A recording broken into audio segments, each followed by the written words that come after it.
नमस्कार किसान भाइयों और बहनों। आप सुन रहे हैं रेडियो अदन 90.4 CRS, आपके साथ आपकी आवाज़। मैं आपकी दोस्त अनन्या श्रीवास्तव।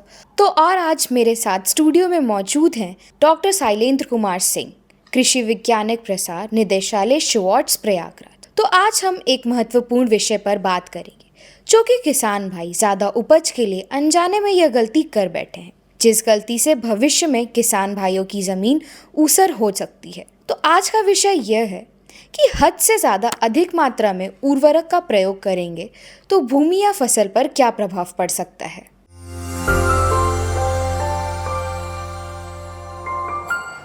तो डॉक्टर साहब, आज हमारा पहला प्रश्न यह है कि जब हम ज़रूरत से ज़्यादा खाद मिट्टी में डालते हैं तो क्या मिट्टी भी उसी तरह बीमार हो जाती है जैसे इंसान ज़रूरत से ज़्यादा दवाइयाँ खाने पर हो जाता है?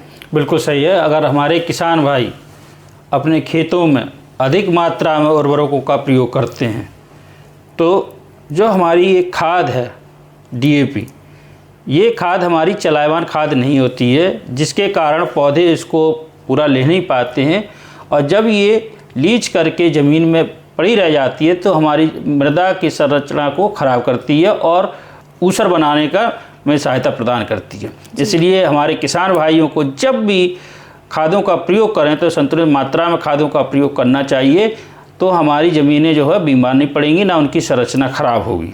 जी, तो हमारा अगला प्रश्न यह है, नाइट्रोजन और पोटाश ज़्यादा मिलने पर पौधे ऊपर से हरे भरे और लंबे तो हो जाते हैं, लेकिन अंदर से वो कमज़ोर क्यों होते हैं? देखिए, जब भी हमारे किसान भाई ये नहीं सोचते कि हमें पौधे को कौन सी उर्वरक किस समय देनी है, अगर उनके समझ में ये आ जाए किस समय हमें किस उर्वरकों का प्रयोग करना है तो उनका कोई भी पौधों पर बुरा प्रभाव नहीं पड़ेगा। अक्सर हमारे किसान भाई अगर यूरिया जो कि नाइट्रोजन जिससे मिलता है, अगर इनको बेसल में अगर प्रयोग करते हैं, ठीक है, बेसल में यानी कि खेत की तैयारी करते समय इनका प्रयोग करते हैं तो पौधे जो है कमज़ोर दिखाई नहीं देंगे।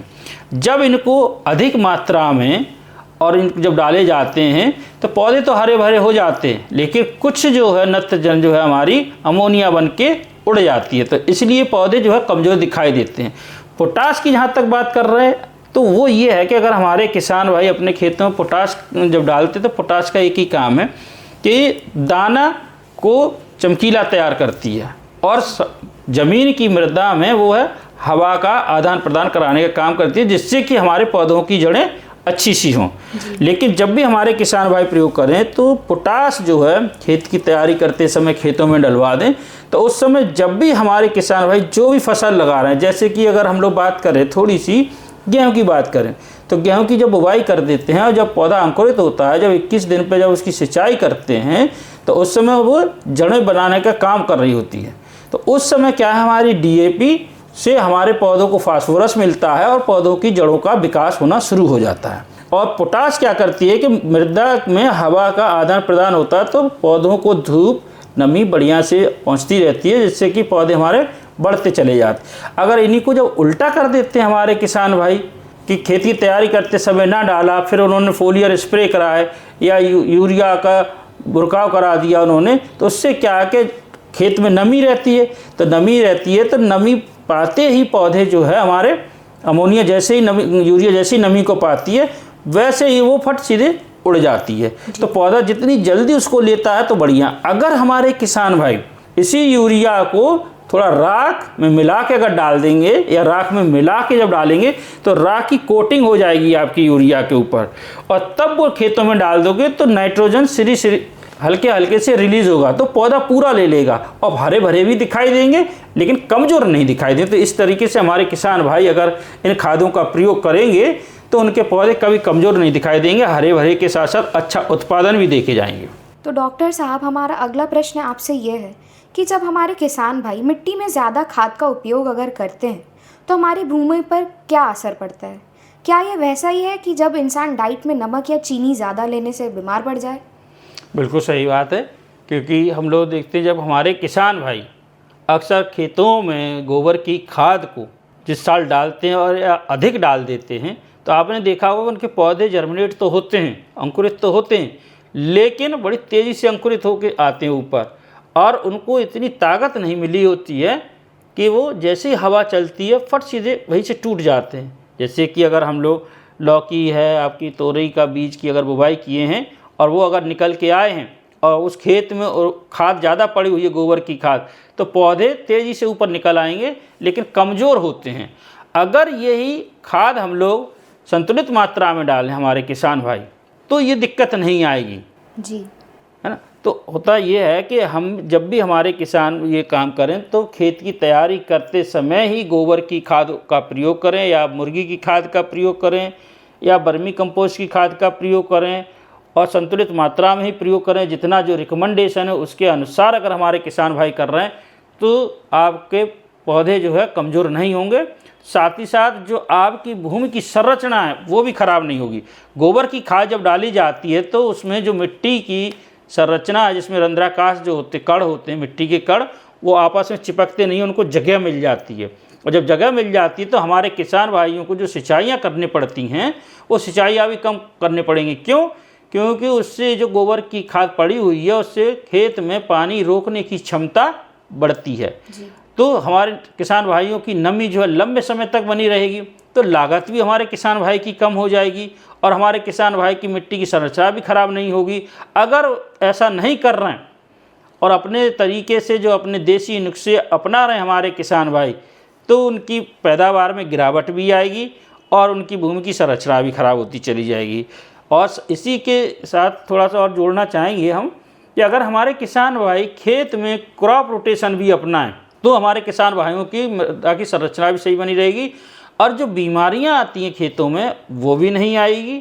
और साथ साथ एक काम और करें कि हरी खाद का प्रयोग करें। जैसे कि अगर हमारे किसान सनई या ढैंचा खेतों में उगाएं और खेतों में उगाने के बाद जब वो 45 दिन के हो जाए अगर मिट्टी में पलटवाते हैं तो उससे उनको नाइट्रोजन फिक्सेशन का काम भी होगा, क्योंकि उसमें जो नोडुल्स पाए जाते हैं जब वो मैच्योर होंगे, फटेंगे, तो वो बैक्टीरिया वायुमंडल से नाइट्रोजन भी लेगी और भूमि की संरचना बहुत अच्छी होती चली जाएगी। और हमारे किसान भाई जो भी फसल लगाएंगे, चाहे धान की लगाएं, चाहे गेहूं की लगाएं, चाहे ज्वार की लगाएं, चाहे बाजरा की लगाएं, या कुछ सब्जियों की खेती कर रहे हैं वो कर रहे हैं, तो हमारे किसान भाइयों को अच्छा उत्पादन मिलेगा और पौधे भी हेल्दी रहेंगे और उच्च क्वालिटी का जो है उत्पादन उनको मिलेगा। जी डॉक्टर साहब, हमारा अगला प्रश्न ये है कि जब किसान भाई ज़्यादा खाद पर पैसा खर्च कर देते हैं पर उन्हें फ़ायदा कम मिलता है, तो क्या यह वैसा ही है कि इंसान अपने सारे पैसे दवाइयों पर लगा देता है क्योंकि उसने पहले अपने सेहत का ख्याल नहीं दिया? बिल्कुल सही बात है कि अगर हमारे किसान भाई को ये सोचना चाहिए कि जब भी वो खेती करने जा रहे हैं और जो भी फसल का उन्होंने चुनाव किया है उस फसल की कितनी रिक्वायरमेंट है। जैसे कि आने वाला समय है आपका आलू का, तो आलू में अगर हम लोग हमारे किसान भाई अगेती आलू की बुवाई कर रहे हैं तो अगेती बुवाई के लिए आलू की बुवाई में हमारे किसान भाइयों को 100 से 150 किलो नत्रजन चाहिए, 80 से 100 केजी फास्फोरस चाहिए और 80 किलो पोटास की आवश्यकता पड़ती है। ठीक है ना, ये एक रिकमेंडेशन है अगेती फसल के लिए, आलू की बुवाई के लिए। और इसी के अनुसार अगर हमारे किसान भाई देते हैं तो उन्हें फ़ायदा है। अगर ऐसा नहीं करते हैं तो ये है कि वो पैसा अधिक खर्च कर रहे हैं। और दूसरा, उनको तरीका अच्छा पता होना चाहिए कि किस खाद का या किस उर्वरक का क्या रोल है। जैसे कि हम आपको बताएं, डीएपी है, डीएपी आलू की फसल के लिए बहुत ही उपयोगी है, लेकिन पौधा उसको ले नहीं पाता है क्योंकि वो घुलनशील नहीं होती। अब क्या करें, अगर हमारे किसान भाई जब खेत में गोबर की खाद डाल रहे हैं, उसी गोबर की खाद में, सड़ी हुई गोबर की खाद में अपनी डीएपी को मिला लें और मिलाने के बाद उसको एक ढेर लगा के जूट के बोरे से ढक के रख दें और दूसरे दिन अपने खेत की तैयारी करते समय खेत में फैलाएं। और साथ में ही उसमें गोबर की खाद में प्रति हेक्टेयर के हिसाब से किसान भाई हमारे 2 केजी पीएसवी कल्चर का प्रयोग करें। तो उससे ये होगा कि पीएसवी कल्चर क्या, फास्फेटेड सोलैजियम बैक्टीरिया, यानी कि फास्फोरस को घुलनशील बनाने वाला जीवाणु, ये क्या करेगा, जो भी कण हमारे डीएपी के घुलनशील नहीं हो पा रहे होंगे उनको ये घुला देगा। और फिर जब खेत में पड़ा हुआ होगा तब हमारे किसान भाई आलू की बुवाई कर रहे होंगे तो उनके पौधे उसको पूरी मात्रा में उसको ले पा रहे हैं, तो उनके कंदों का अच्छा विकास होगा। तो ये चीज़ें अगर हमारे किसान भाई अपनाएं तो उनको अच्छा मुनाफा प्राप्त होगा। अगर सीधे ही डीएपी डाल देते हैं तो एक्सेस में डीएपी डालने पड़ती है और उनका पैसा भी वेस्ट चला जाता है और पौधे जो है कमज़ोर रहते हैं। आपने देखा होगा कि जब भी हम लोग मार्केट से आलू परचेज करके लेके आते हैं तो आलू के कंद में जगह जगह पे छोटे छोटे स्पॉट से दिखाई देते हैं। ये एक्सेस ऑफ जो है फर्टिलाइज़र है, ठीक है। और जब एक्सेस ऑफ फर्टिलाइज़र जब ये लोग डाल के जब कोई भी फसल तैयार करते हैं, पोटैटो तैयार करते हैं, एक्सेस ऑफ नाइट्रोजन डाल के, एक्सेस ऑफ पोटास डाल के, एक्सेस ऑफ इंसेक्टिसाइड फंजीसाइड डाल के, तो वो जब हम लोग कंज्यूम करते हैं, ह्यूमन लोग जब कंज्यूम करते हैं तो उनके भी बॉडी पे दुष्प्रभाव पड़ता है। किसी को कोई ना कोई बीमारियां से ग्रसित हो जाते। तो इसलिए हमारे किसान भाइयों को जितनी मात्रा में ज़रूरत है, अगर उतनी मात्रा में उस खादों का ये सोचें कि किस तरीके से ये काम करती हैं, उस काम को ध्यान में रखते हुए अगर अपनी फसलों में उनका प्रयोग करेंगे तो हमारे किसान भाइयों को अच्छा मुनाफा प्राप्त होगा और उनकी ज़मीनें भी स्वस्थ रहेंगी। तो डॉक्टर साहब, हमारा अगला प्रश्न ये है, अत्यधिक खाद का प्रयोग मानव स्वास्थ्य के लिए कैसे हानिकारक हो सकता है? देखिए, अत्यधिक खादों का प्रयोग करने से हम हमेशा अपने किसान भाइयों को यही बताते हैं कि जब भी हमारे किसान भाई खाद एवं उर्वरकों का प्रयोग कर रहे हैं और वो एक्सेस में अगर कर रहे हैं तो हमेशा ह्यूमन बॉडी पे बुरा प्रभाव पड़ता है। अभी पिछली बार अब देखा गया था कि खेतों में, हमारे किसान भाइयों के खेतों में जो भी फसलें लगाई गई थी और उनका जो ड्राई पाउडर जो तैयार होता है, जो एनिमल्स को दिया गया, उनके रेजिड्यूल्स जो है उन दवाओं के उनके मिल्क में पाए गए जी। तो क्या है कि इससे ये पता पड़ रहा है कि हमारे किसान भाई अत्यधिक खादों का प्रयोग कर रहे हैं, उर्वरकों का प्रयोग कर रहे हैं, साथ ही साथ अत्यधिक इंसेक्टिसाइड फंजीसाइडों का प्रयोग कर रहे हैं, जिससे कि ह्यूमन बॉडी पे बुरा प्रभाव पड़ रहा है। और ये ह्यूमन बॉडी पे ही नहीं, अगर उन दानों को चिड़ियाँ अगर चुग रही हैं तो उन पर भी बुरा प्रभाव पड़ रहा है। पूरा जो हमारा संसार का वातावरण है वो खराब हो रहा है, वो प्रदूषित हो रहा है। तो इसलिए हमारे किसान भाइयों को ये करना है कि जब भी हमें कोई भी प्रोग्राम अपना चलाना है, उस प्रोग्राम में ये देखें कि जिससे फ़ायदे ही नहीं उसके नुकसान भी देखें। अगर फ़ायदा ही फ़ायदा देखते रहेंगे तो एक जगह फ़ायदा मिलेगा, दूसरी जगह से उनको नुकसान होगा। जब वो फूड मटेरियल वो अपने बच्चों को खिलाएंगे तो उनके बच्चे बीमार होंगे, तो उसमें उनका पैसा चला जाएगा। तो इसलिए जब भी किसान भाई ये काम कर रहे हैं तो अपने खेतों में संतुलित मात्रा में खाद एवं उर्वरकों का प्रयोग करें। साथ ही साथ जो भी हमारे केमिकल इंसेक्टिसाइड फंजीसाइडों का जो कीड़े मकोड़े मारने के लिए दवाओं का प्रयोग करते हैं, उनको ये देखें कि किस दवा का कितने लंबे समय तक असर रहता है। जैसे साइपरमेथ्रिन दवा है, इस दवा का कम से कम 1.5 महीने तक असर रहता है उस दवा का। और उस दौरान अगर हमने बैगन या टमाटर या मूली या फूल गोभी या गांठ गोभी ये सब्जियां खाई तो उन दवाओं का असर तो उसमें है। तो इसलिए जब भी प्रयोग करें तो ऐसा, अगर ये सब्जियों का प्रयोग करें तो उसमें हमारे जो ITK होते हैं, जैसे कि घर पे ही हमारे किसान भाई तैयार कर सकते हैं। जैसे कि अब राख का छिड़काव कर दें, उड़काव कर दें तो उससे कीड़े मकोड़े मर जाएंगे, या नीम ऑयल का प्रयोग कर लें, उससे कीड़े मकोड़े मर जाएंगे। तो ये जो फल होंगे या ये सब्जियां होंगी, इनसे क्या है, जब मनुष्य इनको खाएगा तो उन पर मानव लोगों पर बुरा प्रभाव नहीं पड़ेगा। तो ये हमारे किसान भाइयों का इस रेडियो अध्ययन के माध्यम से मेरा यही सुझाव है कि हमारे किसान भाई जब भी अपनी खेती कर रहे हैं उस खेती में हमेशा ITK का प्रयोग करें घरेलू स्तर पर। जैसे कि कुछ कीड़े दिखाई दे रहे हैं तो थोड़ा हरी मिर्चा और लहसुन का पेस्ट बना के उसका पानी में घोल बना के और तब छिड़काव करें, तो उससे हमारे कीड़े मकोड़े, उससे 2 फायदे होंगे कि हमारे मित्र कीड़े मकोड़े नहीं समाप्त होंगे जी। अगर हमारे किसान भाई केमिकल इंसेक्टिसाइड फंजीसाइड का प्रयोग करते हैं, उससे हमारे मित्र कीट भी मर जाते हैं, जो कि हमारी फसलों में परागण कराने में कमी हो जाती है, तो हमारा उत्पादन उतना अच्छा नहीं मिलता है। अगर हम लोग देसी ITK अपनाएंगे तो अगर उनका प्रयोग कर रहे हैं तो हमारे किसान भाइयों का परागण क्षमता भी बढ़ेगी और हमारा उत्पादन भी बढ़ेगा।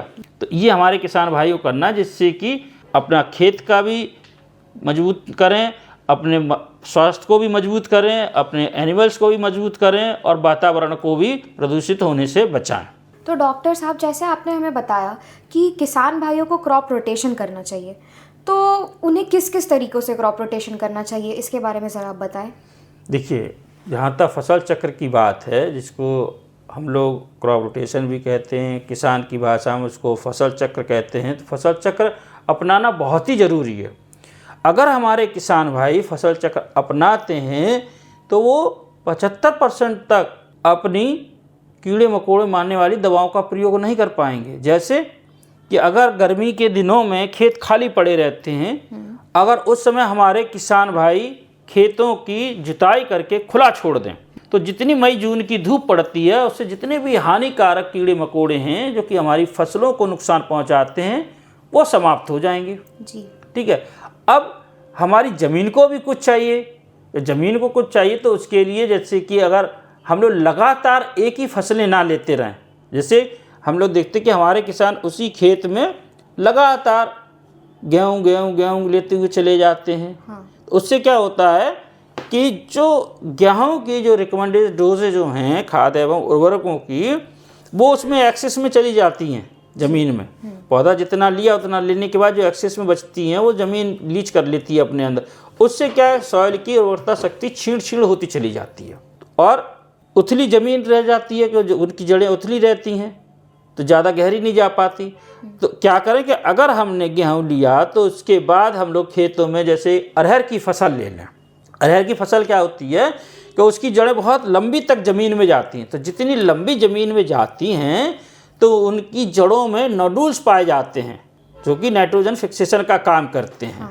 और वो जब लंबी ज़मीन में जाएँ तो जो खेत की जो सॉइल है वो नीचे तक ज़्यादा उसकी उर्वरकता उसकी बढ़ेगी और ज़मीन की गहराई बढ़ेगी तो नीचे की मिट्टी ऊपर, ऊपर की मिट्टी नीचे आती रहेगी जी। तो इस तरीके से अगर वो कर रहे हैं तो फ़ायदा होगा। फिर हरी खादों का प्रयोग करें खेत में। एक बार जैसे कि अगर हम लोगों ने ढेंचा लगा दिया तो ढेंचा जब 45 दिन का हो जाता है तो उसमें नाइट्रोजन फिक्सेशन करने वाले नोडुल्स नीचे जो पाए जाते हैं। अच्छा, दूसरा एक और फ़ायदा कि ढेंचे की फसल की जड़ें जो है अगर हमने लकड़ी के लिए अगर उनको ले लिया तो लकड़ी के लिए ले लिया तो और सीड के लिए भी ले लिया तो उसकी जड़ें लंबी फैलती और गहरी भी जाती हैं। तो जब आप उनको जड़ों को खेत की जुताई कराओगे, जब निकालोगे तो बहुत ढेर मिट्टी ऊपर निकल के आएगी तो वो ज़्यादा गहराई तक आपकी ज़मीन की जुताई होगी। उसमें जब आप कल्टीवेशन करवाएंगे, खेत की जुताई कराएं तो लंबे तरीके से खेत की जुताई आपकी हो जाएगी। साथ ही साथ एक और काम करें कि हमको लगातार एक ही कल्टीवेटर यूज़ नहीं करना चाहिए।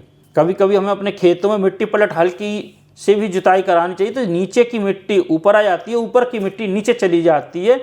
तो जब हम लोग कोई भी फसल लेते हैं तो उसको अधिक मात्रा में आपके जितने भी पोषक तत्वों की आवश्यकता पड़ती है वो सारे पोषक तत्व उनको उपलब्ध हो जाते हैं तो पौधे हमको फसल जो अच्छा उत्पादन दे के जाती है। ऐसे ये काम करें। फिर कभी कभी हम लोग उसमें बरसीम की खेती करें जो कि आपके हरे चारे के भी काम आ जाती है और हमारे एनिमल्स को हरा चारा मिल जाता है। और जो लास्ट में जब उसकी जुताई कर रहे हैं, कटाई करके जब उस खेत में पलटवा दे रहे हैं तो हरी खाद का प्रयोग होता है तो हमारा पीएच मान भी बढ़िया से बन जाता है, हमारे खेत का बना रहता है और हमारी मिट्टी की उर्वरता शक्ति बड़ी रहती है। एक काम और कर सकते हैं हमारे किसान भाई कि वो अपने खेतों की मेड़ों की कटाई करा देते हैं। तो बरसात जब होती है तो बरसात का जब पानी जाता है तो जो आपके खेत की उपजाऊ मिट्टी है उसको बहाते हुए लेके चला जाता है दूसरे खेतों में। तो आपकी पैदावार कम होती है। तो किसान भाइयों को ये भी करना चाहिए कि अपने खेतों की मेड़बंदी कर दें और मेड़बंदी करके एक जुताई करके छोड़ दिया करें बरसात के दिनों में, जिससे कि जो बरसात का पानी गिरे वो आप ही के खेत में, किसान के खेत में इकट्ठा हो और लीच करके पूरा उन्हीं के खेत में जाए तो उनकी वाटर होल्डिंग कैपेसिटी भी बढ़ेगी, यानी जलधारण क्षमता भी उस खेत की बढ़ेगी और आपके खेत की उपजाऊ मिट्टी भी उपजाऊ बनी रहेगी। क्योंकि वातावरण से जब पानी गिरता है तो जब पानी भरा और भर के जब बहता है तो सारी उर्वरता शक्ति को बहा के होकर लेके चला जाता है। जैसे कि एक उदाहरण के लिए अगर हमारे किसान भाई समझाएं किसानों को कि हम लोगों ने कोई बाग लगाया, अमरूद की बाग लगाई या आंवले की बाग लगाई, अगर उनके थाले नहीं बनाए या उन थालों को बनाया हमारे किसान भाई देखिए एक दूसरे थाले से कनेक्ट कर दिया तो जब पहले थाले में आप किसान सिंचाई कर रहा है तो उससे क्या होगा, सीधा पानी जाएगा। जब ये थाला भरेगा दूसरे में तो फिर कंटिन्यू तीसरे थाले में जब पानी जा रहा होगा लिंक करके तो इसकी जितनी भी हम लोगों ने नाइट्रोजन, फास्फोरस, पोटास जो भी दिया है या खाद जितनी दी है वो सब घुल जाएगी, घुलते हुए दूसरे थाले में चली जाए, दूसरे थाले के नीचे वाले थाले में चली, नीचे वाले थाले के उसके नीचे चली जाएगी।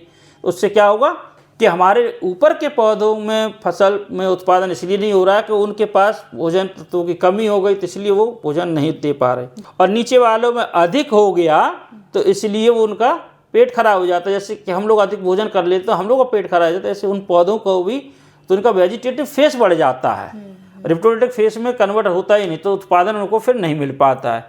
तो इसीलिए संतुलित मात्रा में हमारे किसान भाई खाद एवं उर्वरकों का प्रयोग करें, फसल चक्र को अपनाएं। अगर हम लोग सब्जियां लिए हैं तो दलहनी फसलें भी लें, तिलहनी फसलें भी लें। तिलहनी फसलें लेने से ये होगा, जैसे कि अगर हमारे किसान भाई फसल चक्र में अपना रहे हैं, जैसे तिल है, तिल को अगर हमारे किसान भाई ले रहे हैं अपने खेतों में, तो जो खेत में हमारे में मोथा एक जो घास होती है वो ज़्यादा होती है, तो वो नहीं उगेगी। कांस कूस वाले जितनी भी जड़े वाली घासें होती हैं वो नहीं आएंगी जी। ठीक है, तो ये सारी चीज़ों को अगर हमारे किसान भाई अपनाएंगे तो ज़्यादा फायदा होगा। ठीक है ना। अगर हमारे किसान भाई इनके साथ साथ जो कीड़े मकोड़े मारने वाली दवाइयाँ हैं उनका भी प्रयोग जैसे करना है, तो अगर हमारे किसान भाई क्या करें कि दवाई छिड़कते हैं खेतों में फसलों के ऊपर, और फसल के ऊपर जैसी पड़ती है पत्तियों पे, तो पत्तियों पर वजन पड़ा, पत्ती थोड़ी सी डल हुई, नीचे की साइड झुकी, वह सारी दवा जो है खसक के नीचे ज़मीन में आ जाती है। हाँ। तो नुकसान होता है, तो वो ज़मीन की उर्वरता शक्ति को भी खराब कर रही है।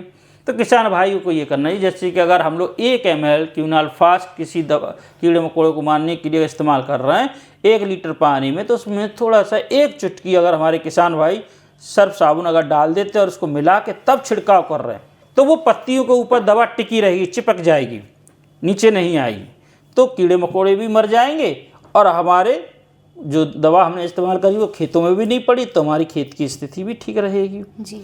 दूसरा, जब नोजल हमारे किसान भाई चलाते हैं, स्प्रे जब चलाते, तो उसको घुमा घुमा के चलाएगा, जिससे कि नीचे की अपर साइड भी कंप्लीट होती रहे दवा से और लोअर साइड भी हमारी कंप्लीट होती रहे। तो आगे पीछे दोनों तरफ निचली पे भी पत्तियों पर दवा पड़ती रहे, ऊपर भी, तो उससे क्या है कि कीड़ा कभी कभी जैसे हम लोग दवा की उसको खुशबू लगती है, तो आगे वाले खेत की जितने कीड़े हैं वो नीचे जाके पत्तियों में बैठ जाते हैं। तो इसलिए अब जैसे अरहर की फसल की अगर बात कर रहे हैं, उसमें क्या है कि कीड़ा पत्तियों में को लपेट के उसके अंदर चला जाता है, तो किसान भाइयों को दवाओं का प्रयोग नहीं करना चाहिए। पहले उसको 2 किसान भाई जाएं खेत में, अपने साथ एक किसान भाई को लेके जाएं, एक रस्सी लेके जाएं और उस रस्सी को फसल पर लगा के ऐसे घुमाते हुए दूसरे कोने पर चले जाएं, फिर दूसरी साइड से उसी को घुमा के लाए, फिर ऐसे ही पूरा पश्चिम उत्तर दक्षिण जो दिशाएं होती हैं चारों दिशाओं से एक बार घुमा दें, तो सारी पत्तियां खुल जाएंगी और कीड़े सारे ज़मीन पे आ जाएंगे। उसके बाद अगर हमारे किसान भाई दवाओं का प्रयोग कर रहे हैं, तो कीड़े मकोड़ों के ऊपर ही डायरेक्ट दवा पड़ेगी, कीड़े मकोड़े समाप्त हो जाएंगे। वो हानिकारक कीड़े मकोड़े हैं, क्योंकि हम देख रहे हैं कि हमारी फसल में पत्तियों में पत्ती लपेटक ये कीड़ा लगा, इसलिए उसका नाम ही होता है पत्ती लपेटक कीट। वो पत्तियों को लपेट के अपना घर बना लेता है, जिससे कि कोई भी शत्रु उसके पास आए तो उस पर कोई अटैक ही नहीं कर पाए। तो इस तरीके से अगर हमारे किसान भाई अपने खेतों में दवाओं का प्रयोग करेंगे तब वो भी अच्छा रहेगा। फसल चक्र को हमारे किसान भाई अपनाएं, तो इनसे ये सब काम करते रहेंगे तो उनको अच्छा उत्पादन भी मिलेगा और फसलों को बदल बदल के खेतों में लेते रहना चाहिए। अभी एक हमारे किसान का एक बार सवाल आया हमारे पास, वो बता रहा था, सर हमने अपने धान में हमारे में खैरा रोग की समस्या बहुत आती है और रस्ट भी बहुत तेज़ी से लगता है, जिसको हमारे किसान भाई अपनी भाषा में कंडू रोग बोलते हैं। तो मैंने कि ऐसा क्यों आ रहा है कि साहब हमने उसी खेत में, जिस खेत में पिछली बार भी कंडू रोग आया था, उसी खेत में हमने फिर से वो लगा दिया था धान। तो मैंने यही तो आपने गड़बड़ की, और मैंने उसी खेत में आपने फिर धान की कटाई करने के बाद आपने गेहूँ लगाया होगा कि हाँ, तो मैंने कि दोनों ही सिमिलर होते हैं। तो मैंने कि काम क्या करके जब भी ऐसा दिखाई देते तो फसल को बदल दिया कर, उस साल धान की फसल उस खेत में मत लो, कोई दलहनी तिलहनी फसल ले लो, तो जिससे कि आपके खेत की वो बीमारी वहाँ से हट जाए। और फिर जब भी उसका प्रयोग करें और आपको पता है कि इस खेत में जब ये लेते हैं तो थोड़ा सा गोबर की सड़ी खाद में ट्राइकोडर्मा पाउडर मिला के खेती तैयारी करते समय डलवाइए। बीज शोधन जरूर आप करिए, जो भी दवा का प्रयोग करें, जैसे कि अगर हम लोग रस ख़त्म करने के साफ नाम की दवा जिसमें कार्बनडाजिम और मैंकोजिब दोनों होता है, अगर इस दवा का प्रयोग करें 3 ग्राम, तो उसके साथ हम लोग स्टेप्टोसाइक्लिन मिला दें। स्टेप्टोसाइक्लिन मिला के जब घोल तैयार करेंगे, अगर उसमें हमारे किसान भाई अपने बीज को, धान के बीज को अगर उसमें फुला के तब फिर उसकी बुवाई करेंगे, नर्सरी तैयार करेंगे, तब फिर ये रोग नहीं आएगा। तो मैंने उनको ऐसे बताया, तो उनका इससे फ़ायदा भी हुआ। और हमारे किसान भाई जब अब जो भी काम करते हैं तो एक बार हम लोगों से फ़ोन करके पूछते हैं, जिससे कि उनको अच्छा उत्पादन मिले। अब कम दवाइयाँ डालने पड़ें, कम उर्वरक उनको डालने पड़ें।